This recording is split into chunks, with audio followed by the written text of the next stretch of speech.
नमस्कार दोस्तों, जय माता दी। दोस्तों, मैं हेमलता उपाध्याय आप सभी का अपने चैनल पर बहुत बहुत स्वागत करती हूँ। दोस्तों, नवरात्रि का आज तीसरा दिन है। आज हम माता चंद्रघंटा की पूजा करेंगे और साथ ही दोस्तों आज हम दुर्गा सप्तशती के चौथे अध्याय को श्रवण करेंगे।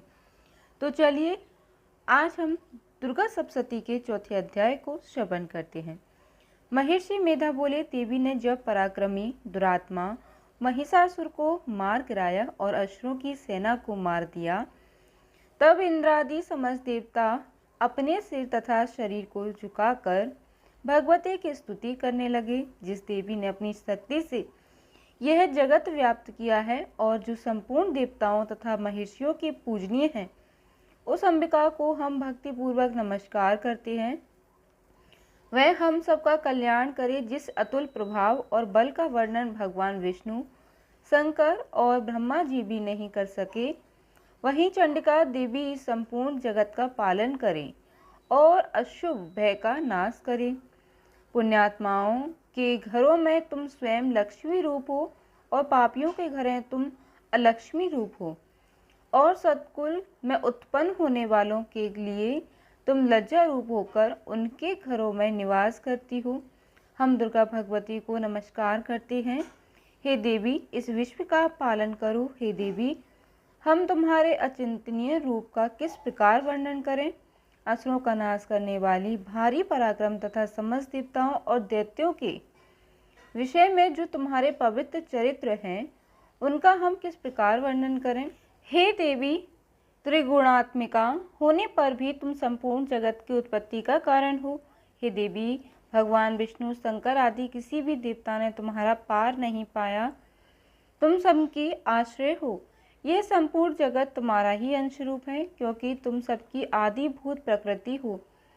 हे देवी, तुम्हारे जिस नाम के उच्चारण से संपूर्ण यज्ञों में सब देवता तृप्ति लाभ करते हैं, वह स्वाहा तुम ही हो। इसके अतिरिक्त तुम पितरों की तृप्ति का कारण हो, इसलिए सब आपको स्वधा कहते हैं। हे देवी, वह विद्या जो मोक्ष को देने वाली है, जो अचिंतनीय महाज्ञान स्वरूपा है, तत्वों का सार को वश में करने वाले, संपूर्ण दोषों को दूर करने वाले, मोक्ष की इच्छा वाले मुनिजन जिसका अभ्यास करते हैं, वह तुम ही हो।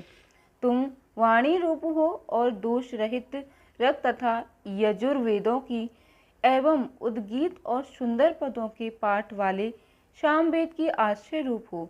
तुम भगवती हो। तुम विश्व की उत्पत्ति एवं पालन के लिए तुम वार्ता के रूप में प्रकट हुई हो और तुम संपूर्ण संसार की पीड़ा हरने वाली हो। हे देवी, जिससे सारे शास्त्रों को जाना जाता है, वह मेधा शक्ति तुम ही हो और दुर्गम भाव सागर से पार करने वाली नौका भी तुम ही हो। लक्ष्मी रूप से विष्णु भगवान के हृदय में निवास करने वाली और भगवान महादेव द्वारा सम्मानित गौरी देवी तुम ही हो। मंद मुस्कान वाले निर्मल पूर्णचंद बिंब के समान और उत्तम सुवर्ण की मनोहर कांति से कामनीय तुम्हारे मुख को देखकर भी महिषासुर क्रोध में भर गया। यह बड़े आश्चर्य की बात है। हे देवी, तुम्हारा यही मुख जब क्रोध से भर गया तो उदय काल की चंद्रमा की भांति लाल हो गया और तनी हुई भौं के कारण विकराल रूप हो गया।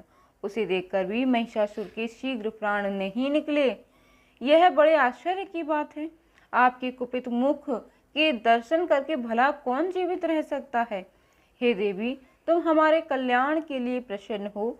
आपके प्रसन्न होने से इस जगत का अभ्युदय होता है, और जब आप क्रोध हो जाती हो तो कितने ही कुलों का सर्वनाश हो जाता है। यह हमने अभी अभी जाना है कि जब तुमने महिषासुर की बहुत बड़ी सेना को देखते देखते मार दिया। हे देवी, सदा अभ्युदय देने वाली तुम जिस पर प्रसन्न हो जाती हो, वही देश में सम्मानित होते हैं। उनके धन यश की वृद्धि होती है, उनका धर्म कभी शिथिल नहीं होता और उनके यहाँ अधिक पुत्र पुत्रियां और नौकर होते हैं। हे देवी, तुम्हारी कृपा से ही धर्मात्मा पुरुष प्रतिदिन श्रद्धापूर्वक यज्ञ करता है और धर्मानुकूल आचरण भी करता है और उसके प्रभाव से स्वर्ग लोक में जाता है, क्योंकि तुम तीनों लोकों में मनवांछित फल देने वाली हो।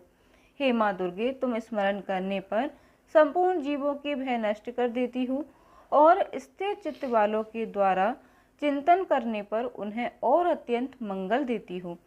हे दारिद्र्य दुख नाशिनी देवी, तुम्हारे सिवा दूसरा कौन है? तुम्हारा चित्त सदा दूसरों के उपकार में लगा रहता है। हे देवी, तुम शत्रुओं को इसलिए मारती हो कि उनके मारने से दूसरों को सुख मिलता है। वह चाहे नरक में जाने के लिए चिरकाल तक पाप करते रहें, किंतु तुम्हारे साथ युद्ध करके सीधे स्वर्ग को जाएं, इसलिए तुम उनका वध करती हो। हे देवी, क्या तुम दृष्टिपात मात्र से समस्त अश्वों को भस्म नहीं कर सकती? अवश्य ही कर सकती हो, किंतु तुम्हारा शत्रुओं को शस्त्रों के द्वारा मारना इसलिए है कि शस्त्रों के द्वारा मरकर वे स्वर्ग को जाते हैं। इस तरह से हे देवी, उन शत्रुओं के प्रति तुम भी विचार उत्तम है। हे देवी, तुम्हारे उग्र खड्ग की चमक से और त्रिशूल की नौ की कांति की किरणों से अश्वों की आंखें फूट नहीं गईं। उसका कारण यह था कि वे किरणों से शोभायमान तुम्हारे चंद्रमा के समान आनंद प्रदान करने वाले सुंदर मुख को देखते रहते थे। हे देवी, तुम्हारा शील बुरे वृत्तांत को दूर करने वाला है, और सबसे अधिक तुम्हारा रूप, जो ना तो कभी चिंतन में आ सकता है और ना जिसकी दूसरों से कभी तुलना हो सकती है। तुम्हारा बल व पराक्रम शत्रुओं का नाश करने वाला है। इस तरह तुमने शत्रुओं पर भी दया प्रकट की है। हे देवी, तुम्हारे बल की किसके साथ बराबरी की जा सकती है?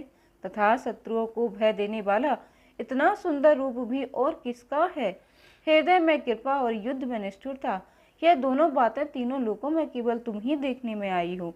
हे माता, युद्ध भूमि में शत्रुओं को मारकर तुमने उन्हें स्वर्ग लोक में पहुंचाया है।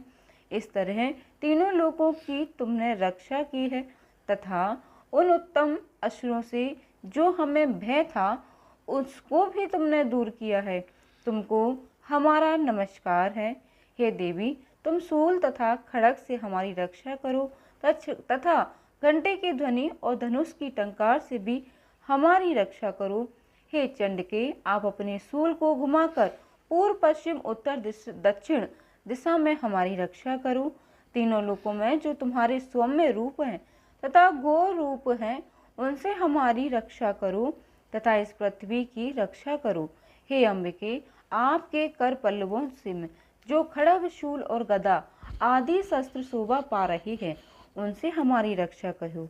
महर्षि बोले, इस प्रकार जब सब देवताओं ने जगत माता भगवती की स्तुति की और नंदवन के पुष्पों तथा गंध अनुलेपों द्वारा उनका पूजन किया, और फिर सबने मिलकर जब सुगंधित व दिव्य धूपों द्वारा उनको सुगंधित निवेदन की, तब देवी ने प्रसन्न होकर कहा, हे देवताओं, तुम सब मुझसे मनवांछित वर मांगो। देवता बोले, हे भगवती, तुमने हमारा सब कुछ कार्य कर दिया, अब हमारे लिए कुछ भी मांगना बाकी नहीं रह गया, क्योंकि तुमने हमारे शत्रु महिषासुर को मार डाला है। हे महेश्वरी, तुम इस पर भी यदि हमें कोई वरदान देना चाहती हो, तो बस इतना वर दो कि जब जब हम आपका स्मरण करें, तब तब आप हमारी विपत्तियों को हरण करने के लिए हमें दर्शन दिया करें। हे अंबिके, जो कोई भी तुम्हारी स्तुति करे, तुम उनको वित्त, समृद्धि और वैभव देने के साथ ही उनके धन और स्त्री आदि संपत्ति बढ़ावे और सदा हम पर प्रसन्न रहे। महर्षि बोले, हे राजन, देवताओं ने जब जगत के लिए तथा अपने लिए इस प्रकार प्रश्न किया, तो बस तथास्तु कहकर देवी अंतर ध्यान हो गई। हे भूप, जिस प्रकार तीनों लोकों का हित चाहने वाली यह भगवती देवताओं के शरीर से उत्पन्न हुई थी, वह सारा वृतांत मैंने तुमसे कह दिया, और इसके पश्चात दुष्ट असुरों तथा शुंभ निशुंभ का वध करने और सब लोगों की रक्षा करने के लिए जिस प्रकार देवी के शरीर से उत्पन्न हुई थी, वह सारा वृतांत मैं यथावत वर्णन करता हूँ। बोलिए दुर्गे मैया की जय। प्रेम से बोलिए जय माता दी।